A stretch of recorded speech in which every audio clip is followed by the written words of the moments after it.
నమస్తే, welcome to one TV. ఇది నిజం.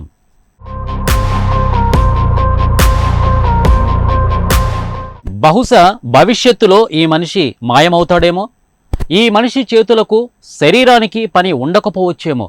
ఇది నిజం. కారణం, బ్రహ్మ చేతిలో మనిషి సృష్టించబడితే మనిషి చేతిలో ఆవిష్కరింపబడ్డ రోబోస్ బరిలోకి దిగుతున్నాయి. కృత్రిమ మేధ ఆల్రెడీ ఎన్నో అద్భుతాలను సృష్టిస్తున్నాయి. న్యూస్ రీడర్ నుండి టీచర్ వరకు ఎన్నో పాత్రలకు రూపం పోస్తూ అద్భుతమైన మాయాజాలాన్ని సృష్టిస్తుంది. మనిషి మేధస్సుకు పదును పెడుతుంది, శరీరానికి శ్రమను తగ్గిస్తుంది. ఇదివరకే రోబోలు వైద్య రంగంలో, వ్యవసాయ రంగంలో తమ పాత్రను అత్యద్భుతంగా పోషిస్తున్నాయి. మరి నేడు సాఫ్ట్వేర్ రంగంలో కూడా ఏఐ చాట్ బాట్ రాబోతుంది. ఇది సాఫ్ట్వేర్ రంగంలో సరికొత్త విప్లవంగా పేర్కొనవచ్చు. ఇది నిజం. అప్పుడు నిరుద్యోగ సమస్య మరింత ఉధృతమవుతుందేమో. ఇది నిజం.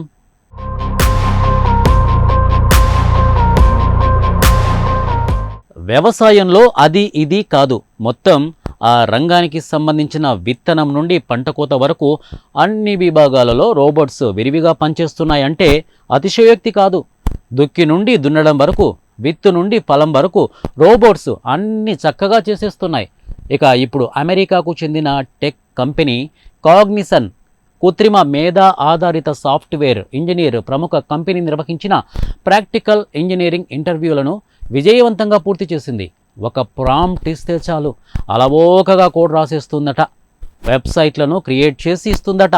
So future software Bengaluru, Hyderabad నందు రోబోటిక్స్గా ప్రవేశించబోతున్న సమయంలో what about human software?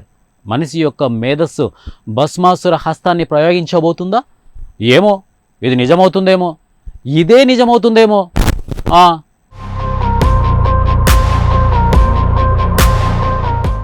Robotic industries association US data ప్రకారం ఆటోమోటివ్ పరిశ్రమ, స్వీయ డ్రైవింగ్ కార్లు, రోబోటిక్ వాక్యూమ్ క్లీనర్లు, వ్యవసాయ రోబోట్లు, వైద్య రోబోలు, హోంవర్క్ రోబోట్స్, ఇలా పలు శాఖల్లో రోబోలతో పని అయితే మరి మనిషి అవసరం ఎక్కడ, ఎప్పుడు ఉండబోతుంది?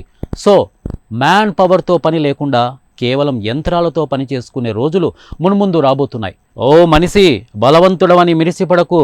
నీ బలంతో, నీ శ్రమతో అవసరం లేని రోజులు రాబోతున్నాయి. ఇది నిజం.